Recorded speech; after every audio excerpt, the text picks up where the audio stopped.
Teguh Muhammad Ali, saya perwakilan dari Energi Nusantara. Sebelum kita memasuki rangkaian acara selanjutnya untuk perkenalan dengan para presenter kita, dengan narasumber kita, mungkin ada sambutan dari Bapak Joy Surya Dharma selaku CEO dari Energi Nusantara. Kepada Bapak Joy Surya Dharma kami persilakan.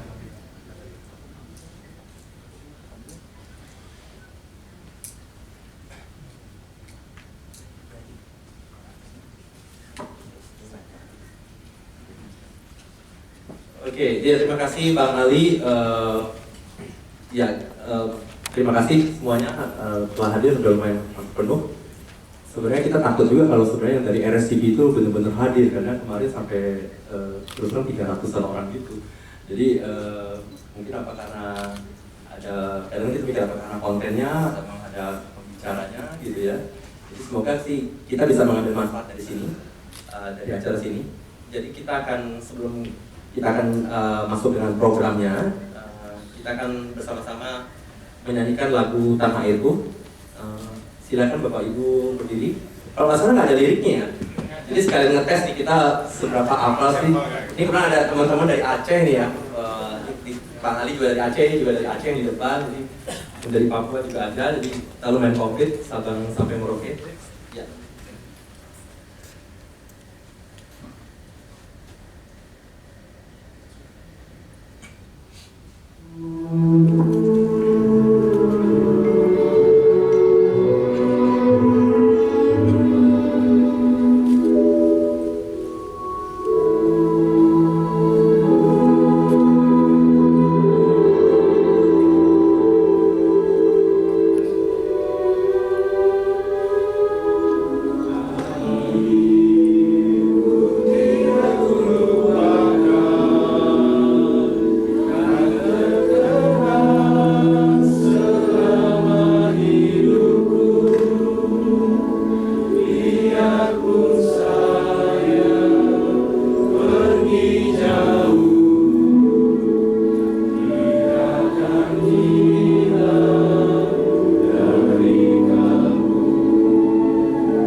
lumayan ya, main hafal ya, cuma di depan.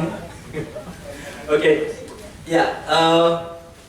Dari tadi kita lihat ini ya, portal sini adalah, jadi Energi Nusantara ini ada 2 portal. Jadi energinusantara.com. Terus di tahun ini sesuai perkembangannya kita membuat energinusantaranews.com. Jadi sama tinggal ditambahin news.com. Jadi nanti Pak Dodo sebagai pamfletnya akan banyak menjelaskan bagaimana kita bisa juga berkontribusi melalui portal ini, pemikiran dan lain-lain. Silakan Mas Alvin.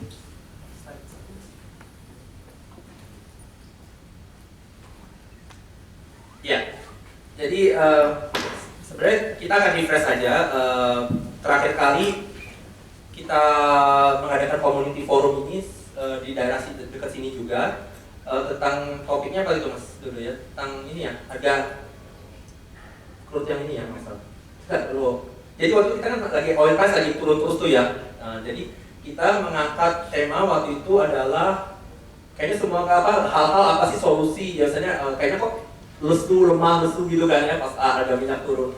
Jadi sebenarnya ada breakthrough yang banyak beberapa korporat melakukannya. Nah jadi kemarin waktu itu kita menghadirkan pimpinan-pimpinan seperti Pertamina Blue Energy, Elnusa, ada beberapa ya waktu itu yang istilah men-sharing dari leadership-nya bagaimana menghadapi masa oil price itu.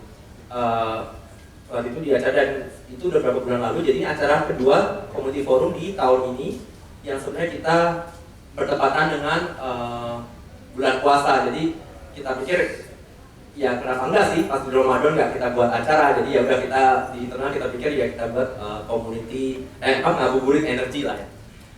Oke, jadi beberapa setelah refresh saya lihat ada muka-muka baru yang ini hadir di acara sini. Jadi secara sekilas Energi Nusantara ini sebenarnya awalnya merupakan suatu komunitas yang cuma platform di sosial media. Jadi awalnya di akhir 2011 itu di Facebook. Kalau cek di Facebook di Energi Nusantara itu kita ada sekitar sekarang 9.700 ya, 9.800. Itu lumayan suka saling share informasi atau ya banyak lah berbagai terkait sektor energi.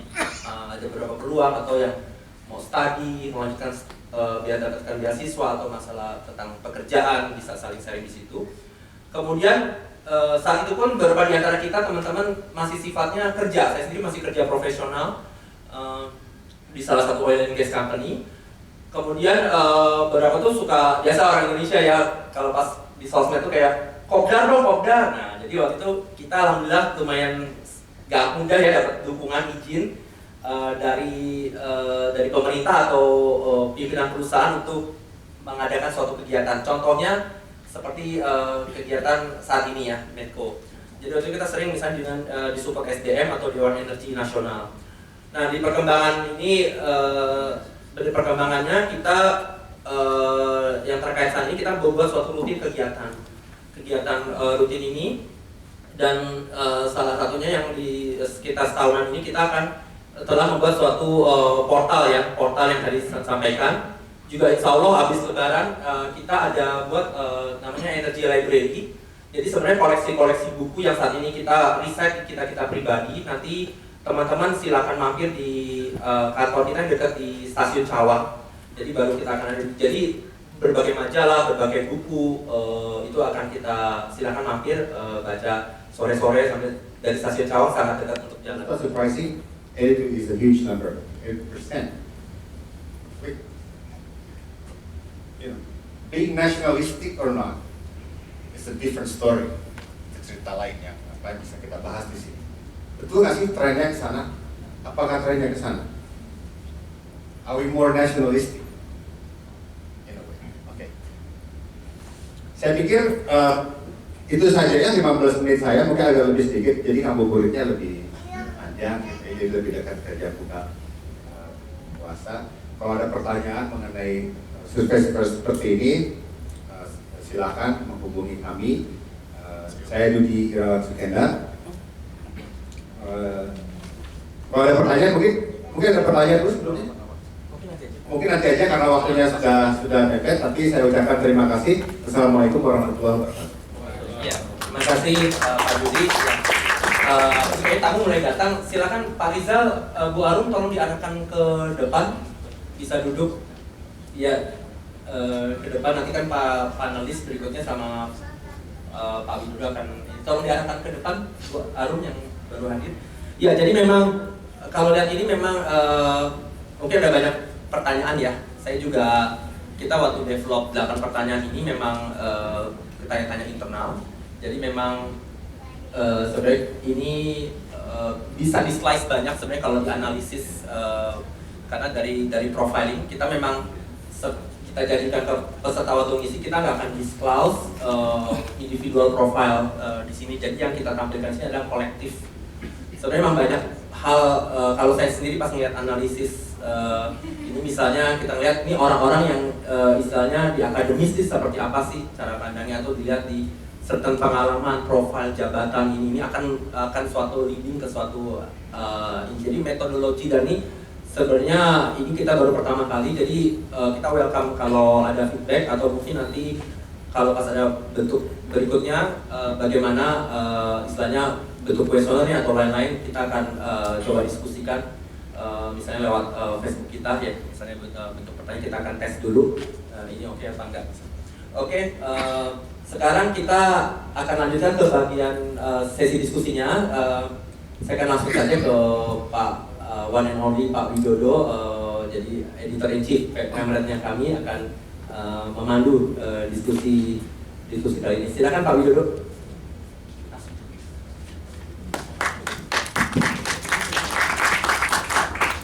Assalamualaikum warahmatullahi wabarakatuh. Selamat sore, salam sejahtera buat kita semua. Terima kasih Bapak-Bapak Ibu semua yang tidak bisa saya sebutkan satu persatu. Hari ini kita berbahagia sekali bisa berkumpul di ruang ini untuk mengisi ngabuburit dengan cara energi Nusantara, dengan cara berbagi pengalaman, dengan cara menimba ilmu dengan para pembicara nanti yang ada di sini. Baik, karena waktu sudah sangat mendesak mendekati buka puasa, kita akan mulai diskusi ini. Kita sedianya menghadirkan 5 pembicara. Yang pertama Bapak Agung Wicaksono, Wakil Ketua UP 3KN. Yang kedua Bapak Dhani Praditya, Direktur Komersil PGN. Yang ketiga Bapak Arif Rahadiono, Bupati Tangerang. Yang keempat Ibu Nike Widiawati, Direktur Perencanaan dan Strategi PLN. Yang kelima Ibu Sana Fakina, CEO Tina Mitra Mandiri dan Sekjen API CNG.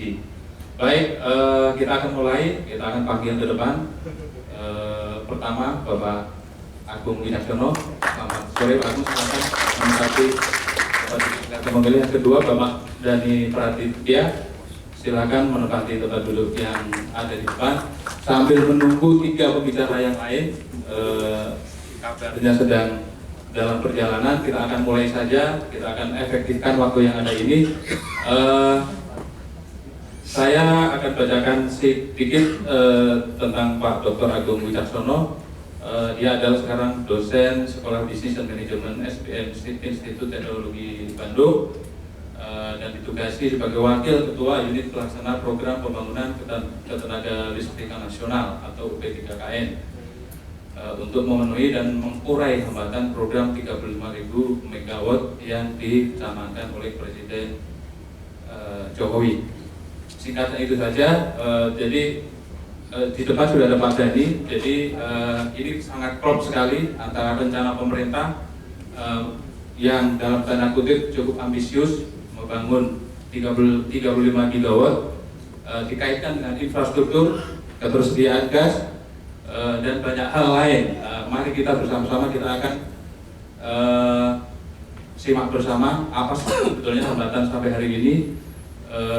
Sebetulnya kalau PLN datang akan lebih menarik lagi diskusi kita sore ini. Untuk itu ada beberapa slide yang akan disampaikan oleh Pak Agung.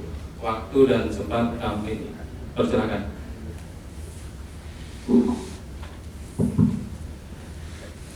Bismillahirrahmanirrahim. Assalamualaikum warahmatullahi wabarakatuh. Selamat sore dan salam sejahtera untuk kita semua. Balasan salamnya agak lemes tapi dipahami karena memang injury time jelang buka puasa. Terima kasih Pak Widodo, terima kasih Joy atas undangannya. Saya hari ini hadir di satu acara yang Joy kasih judul tadinya Energi Nusantara apa yang muda yang apa gitu ya. Tapi menurut saya ini acaranya yang muda yang temannya Joy sebenarnya.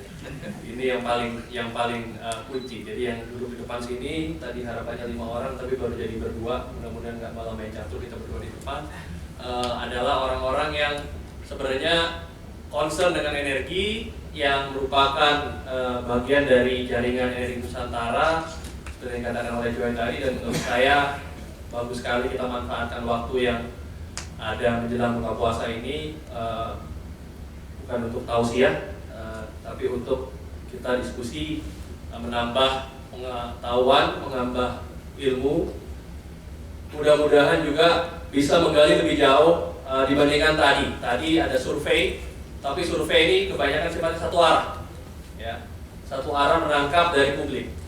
Tapi informasi yang ada di balik itu mungkin tidak dijelaskan secara utuh. Jadi kalau masukan saya, survei semacam itu baik, tapi harus lebih pendekatannya harus lebih hati-hati lagi, lebih harus korek. Nah, sore ini saya akan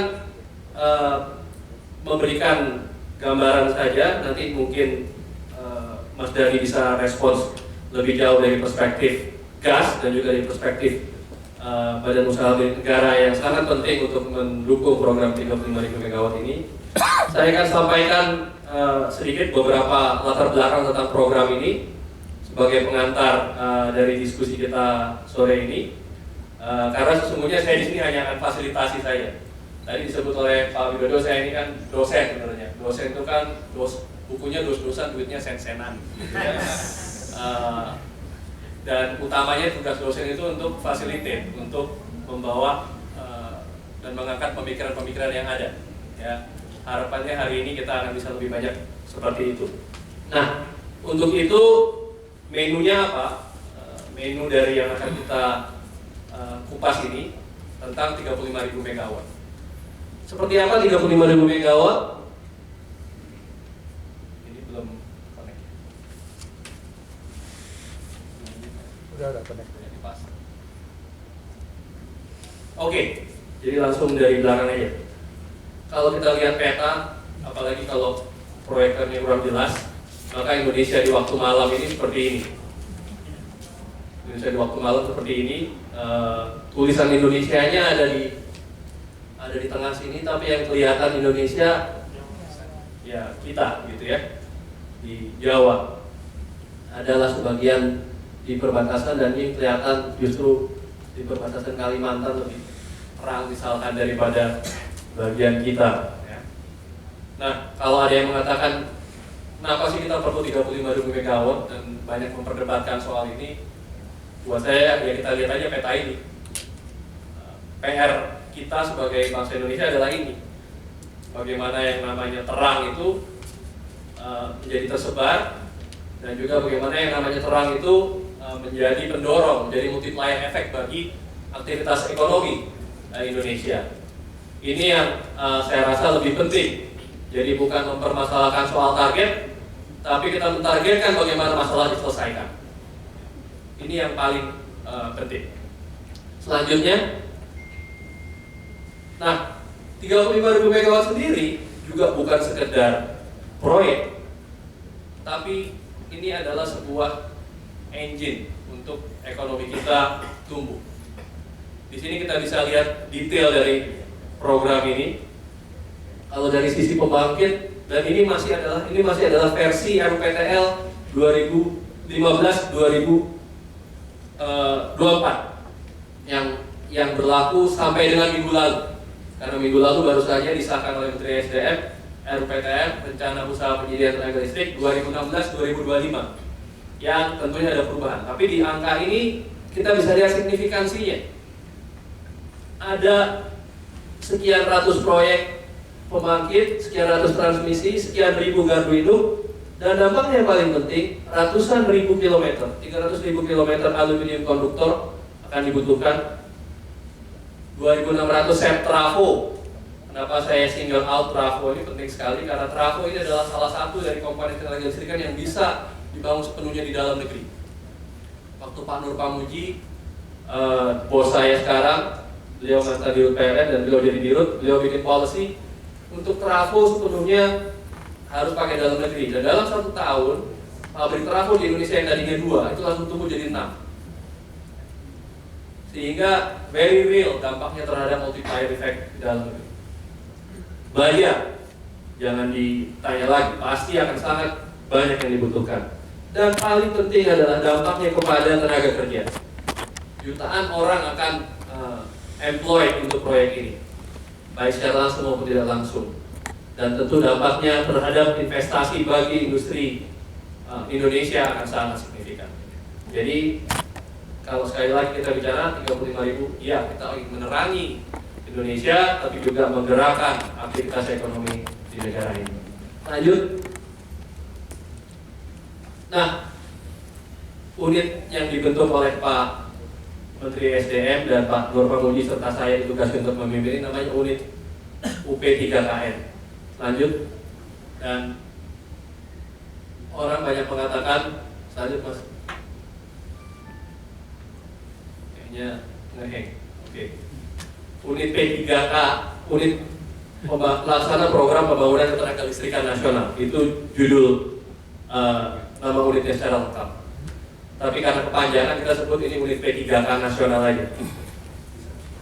Unit P3K nasional. Kenapa P3K? Karena seperti kondisi listrik kita yang banyak masalah tadi, banyak masalah yang diselesaikan oleh seorang P3K.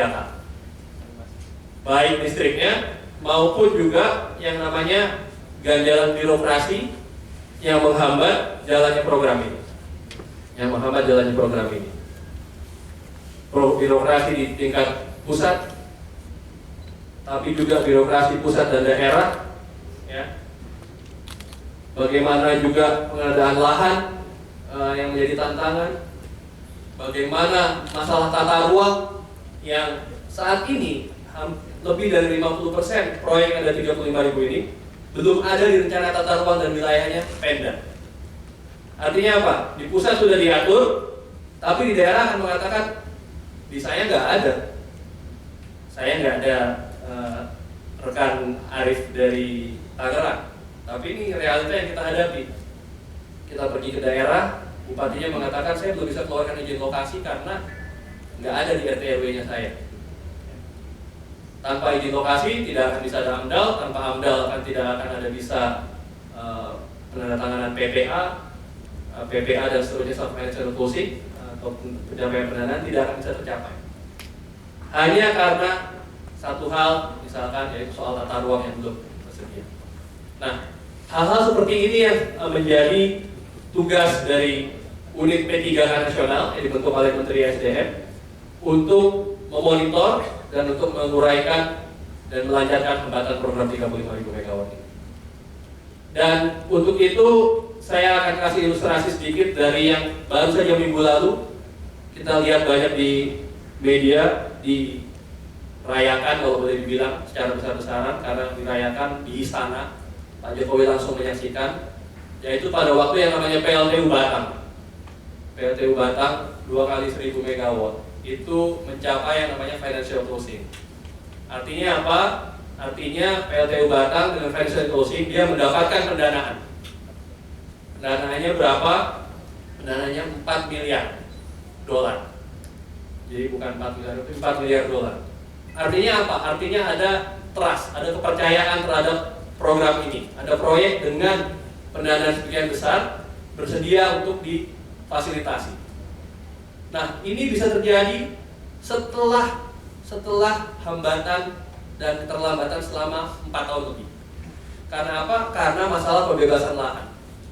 Dan pembebasan lahan ini basically tersisa waktu itu kurang 12 hektar saja dari total 200 hektar yang diperlukan. Dan 12 hektar itu kalau kita boleh sebut di sini adanya di tangan 2 orang terakhir. Jadi selama 4 tahun karena 2 orang, sebuah proyek senilai 4 miliar dolar yang mesti melistriki seluruh Jawa Bali, dan kalau itu terlambat maka berpotensi 2018 ini Jawa akan kurang pasokan, terhambat. Namun di tahun 2016 ini, alhamdulillah setelah perpanjangan berkali-kali yang namanya financial closing, setelah proses perubahan undang-undang yang memungkinkan tanah untuk kepentingan umum dibebaskan oleh negara, dan setelah Pak Jokowi sendiri datang ke Batak pakai helikopter TNI AU, perairannya dikawal oleh fregat TNI AL, jajaran pemerintah semuanya mendukung, baru kemudian yang namanya lahan untuk PLTU Batak itu bisa tuntas semuanya, dan kontraknya perjanjian pendanaannya antara yang memberikan pendanaan dengan konsorsium BPI yang membangunnya itu bisa ditandatangani. Jadi hambatan-hambatan seperti ini yang bisa membuat yang namanya upaya kita untuk melistriki Indonesia seperti tadi tidak jalan. Ya, tidak jalan. Tentu ada banyak hambatan lain. Itu salah satu contoh saja yang walaupun kita sangat komit, Presiden juga sangat komit, sayang ini nggak muncul lagi slide selanjutnya. Presiden sudah keluarkan yang namanya Peraturan Presiden Nomor 4 Tahun 2016. Ya. Di Peraturan Presiden itu sudah diatur langkah-langkah yang diperlukan untuk mendorong program ini. Tapi kalau seluruh pihak tidak satu irama untuk menjalankan ini, baik dari pemerintah pusat maupun daerah maupun PLN sebagai eksekutor, maka yang namanya program 35.000 MW ini bisa jadi akan sangat terhambat. Dan oleh karena itu saya akan berhenti di sini. Saya akan undang nanti lebih jauh untuk diskusi mengenai hambatan-hambatan apa yang juga mungkin Bapak Ibu sekalian sebagai pelaku di industri energi juga jumpai, dan kita bisa cari dan diskusikan solusinya. Terima kasih. Terima kasih Pak Agung. Kita akan atur diskusi ini karena waktunya cukup mepet, jadi kita akan berikan dulu kesempatan buat Pak Dhani Pravidya. Nanti sesi tanya jawab setelah para pembicara ini memaparkan papanannya. Jadi biar digabung gitu Pak Agung, biar pertanyaannya biar lebih spesifik dan bisa lebih mengarah gitu. Pembicara berikutnya Pak Dhani Pravidya, BSc MBA. Dia sebelumnya sebagai Vice President Asia Pacific Natural Gas Recycle Association, kemudian Ketua Asosiasi Perusahaan CNC Indonesia, kemudian Direktur PT Citra Nusantara Gemilang, kemudian CEO Gagas Energi Indonesia, dan baru sekitar 1,5 bulan yang lalu didaulat menjadi salah satu Direktur PT Gas Perusahaan Gas Negara. Nah ini sangat tepat sekali kita hadirkan dua pembicara di depan ini kaitannya dengan rencana 35.000 MW, kaitannya dengan ketersediaan gas, infrastruktur yang mungkin tumpang tindih, dan banyak hal mungkin yang akan disampaikan oleh Pak Dhani. Silakan Pak, monggo, ada presentasi nggak? Nggak ada kebetulan Pak. Okay. Kemarin saya tanya Cuy, katanya kita ngobrol-ngobrol aja, jadi saya nggak siapin presentasi. Siap. Terima kasih Mas Rin. Bismillahirrahmanirrahim. Assalamualaikum warahmatullahi wabarakatuh. Selamat sore, selamat sejahtera. Senang sekali diundang sama Energi Nusantara untuk bisa sharing di sini. Mudah-mudahan apa yang saya sharing juga bisa memperkaya apa yang Bapak dan Ibu, teman-teman, rekan-rekan sekalian harapkan untuk didapat. Senang juga tadi mendengar paparan dari Mas Agung terkait progres dari program 35 GW yang sedang dicanangkan oleh pemerintah. Kami dari PGN, tentunya saya mewakili PGN dalam hal ini, tentunya akan melihat dari sisi penyiapan infrastruktur.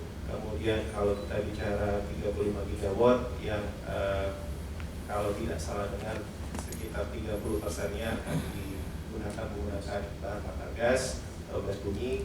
Tentunya penyediaan infrastruktur, kemudian pasokan, mekanisme harga, tata kelola menjadi salah satu yang sangat signifikan untuk bisa di-solve. Kami sebagai National Gas Company tentunya berupaya untuk menciptakan suatu national grid untuk bisa men-serve proyek-proyek yang sudah dicanangkan pemerintah. Terutamanya lagi kalau ini terkait hajat hidup orang banyak dalam hal ini kelistrikan. Tentunya kami berupaya semaksimal mungkin agar apa yang dicanangkan itu bisa berjalan. Nah, sedikit yang ingin kami sampaikan bahwa beberapa waktu yang lalu kami juga sempat ada high level meeting di Bali.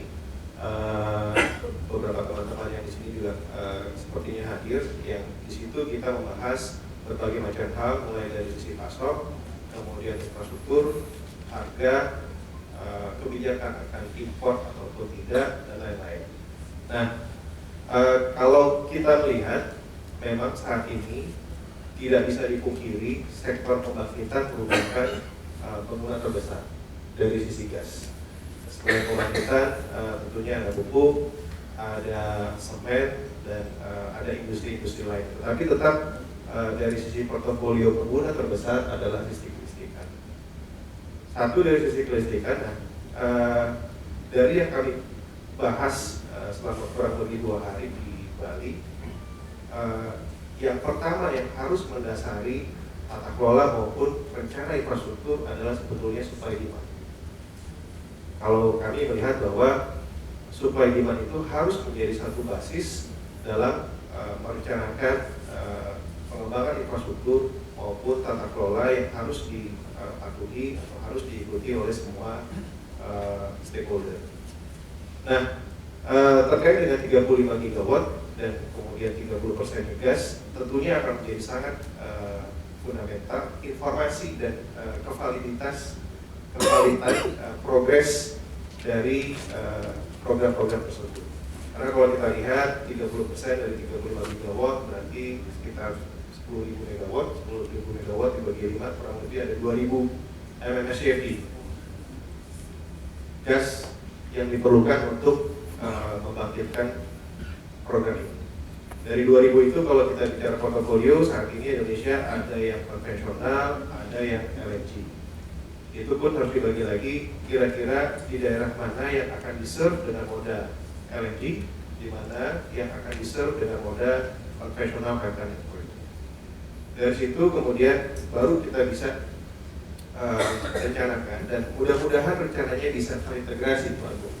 Jadi saat ini juga yang sangat dikhawatirkan adalah apabila dalam proses pelaksanaannya rencana pembangunan tersebut akhirnya infrastrukturnya tidak terintegrasi, karena masing-masing akan menjadi dedicated to a certain project, sehingga tidak akan tercipta satu infrastruktur nasional yang terintegrasi.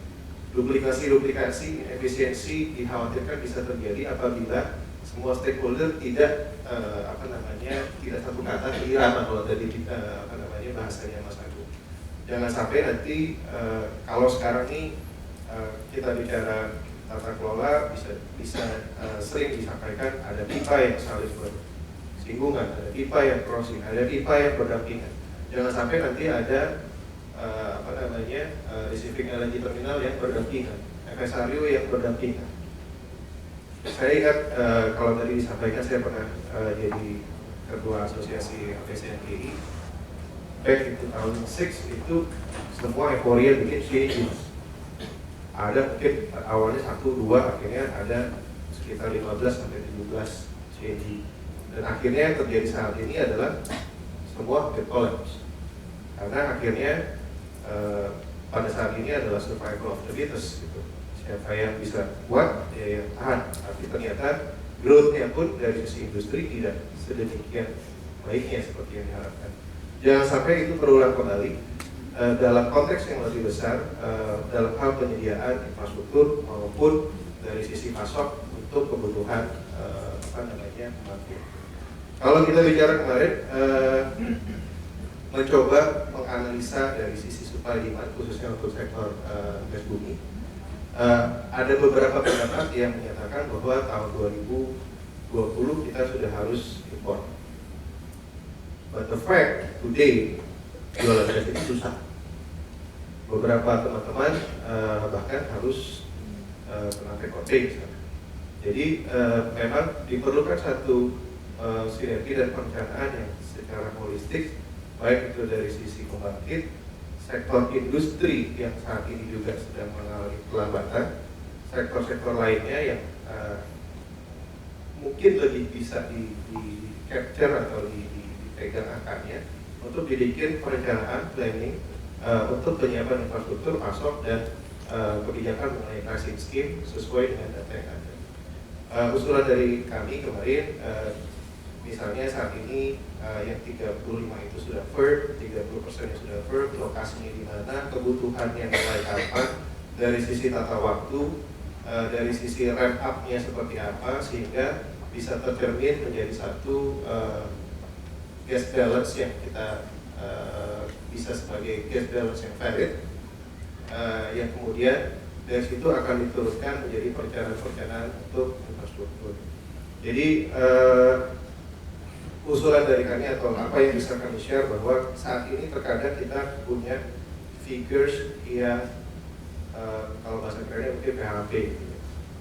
Oh, marketnya besar, oh ini akan datang 35 gigawatt yang akan on stream COD di 2018, 2019, kemudian dibutuhkan pasokan yang sejumlah berapa BTU atau berapa MTPA, even kalau menggunakan LNG, dibutuhkan juga infrastruktur banyak sekali receiving terminal, banyak sekali pipeline, tetapi jangan sampai kemudian dari sisi tata waktu tidak match.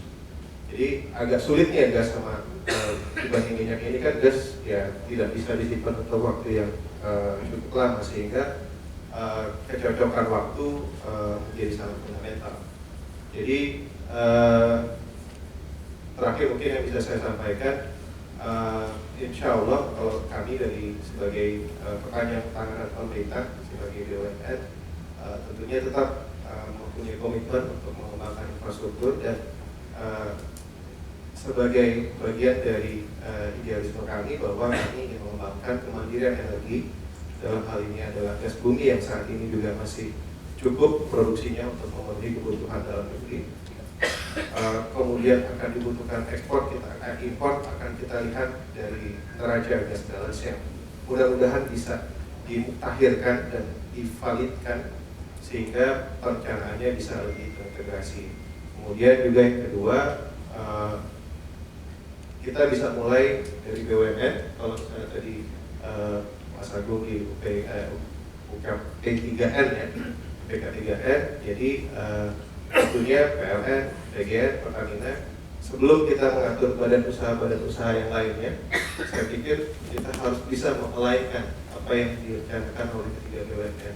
Jadi kalau tadi di sebelum ini saya sempat bicara sama Mas Brit, Mas kalau misalnya Indonesia ini butuh 2000 mm total.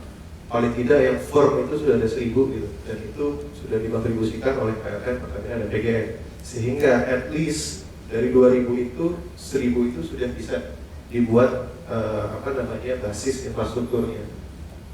Kalau kemudian berkembang menjadi 2000, kita bisa tambahkan, kita bisa kembangkan, tetapi paling tidak ada minimum requirement yang sudah kita siapkan. Nah, jadi terakhir itu, dan kami juga sangat berharap bahwa gas akan menjadi bahan bakar yang atau fuel yang menjadi pilihan, considering bahwa kita masih punya cukup reserve, walaupun debatable juga apakah produksi kita tetap akan bisa memenuhi kebutuhan ataupun kita ada lagging antara produksi dan reserve. Karena kalau kita lihat reserve mungkin masih lama, cuman dari sisi productionnya mungkin agak lagging dengan kebutuhan. Again juga perlu dilihat secara konteks global, jangan sampai juga kita salah dalam mengambil kebijakan atau policy. Saat ini mungkin juga teman-teman di sini nanti bisa urut rebuk yang dari upstream. Beberapa pengamat bilang 2023 itu paling cepat akan menjadi keseimbangan lagi untuk minyak, sehingga gas bisa jadi akan naik. Tetapi beberapa pengamat juga bilang bahwa sampai tahun 2030 kita akan punya excessive supply over demand. Ini juga menjadi kekhawatiran bagi sisi upstream di Indonesia. Jangan sampai juga kemudian kita membolehkan import, akhirnya produksi dalam negeri tidak bisa terkomersialisasikan dengan baik. Beberapa waktu yang lalu saya juga sempat ketemu beberapa pemasok LNG di dalam negeri yang sudah mulai mempertanyakan, Mas, kira-kira mid term dan long term ini LNG kargo saya masih bisa diambil ya? kalau misalnya ada kebijakan impor kemudian diperbolehkan, harganya bisa jadi kompetitif atau tidak, jangan sampai kemudian nanti produksi dalam negeri harus dijual sebagai ekspor, seperti itu. Jadi terakhir saya mengajak teman-teman di sini juga sebagai stakeholder untuk turun rembuk, mudah-mudahan nanti juga Mas Joy, Mas Bit dengan media publikasinya bisa memberikan inputan kepada seluruh pemegang saham maupun pemegang kepentingan dan juga mengambil keputusan. Biasa di BUMN, kalau tadi dosen, kalau saya direktur gitu. Jadi sekalinya pemegang saham. Terakhir yaitu, jadi mudah-mudahan sebagai merah putih kita di sini mungkin bertiga duduk, yuk kita sama-sama formulasikan, kita sama-sama sharing informasi yang valid, sama-sama membuat perencanaan yang terintegrasi, dan saya pikir untuk kemajuan dan untuk bangsa dan negara harusnya kita juga sebagai BUMN akan komit untuk mendukung dan mensupport pemerintah. Mungkin itu Pak Wid yang bisa saya share. Lebih senang kalau nanti bisa berinteraksi dan berdiskusi. Terima kasih. Assalamualaikum warahmatullahi wabarakatuh. Waalaikumsalam. Buat kami. Baik, dua pembicara telah menyampaikan banyak hal, informasi yang menarik dan baru buat kita semua. Saya yakin Bapak Ibu semua ada yang ingin bertanya atau mungkin banyak sekali yang ingin bertanya. Saya akan berikan kesempatan untuk 5 orang penanya. Silakan tunjuk jari dan sebutkan nama dan dari mana. Dari Sulawesi.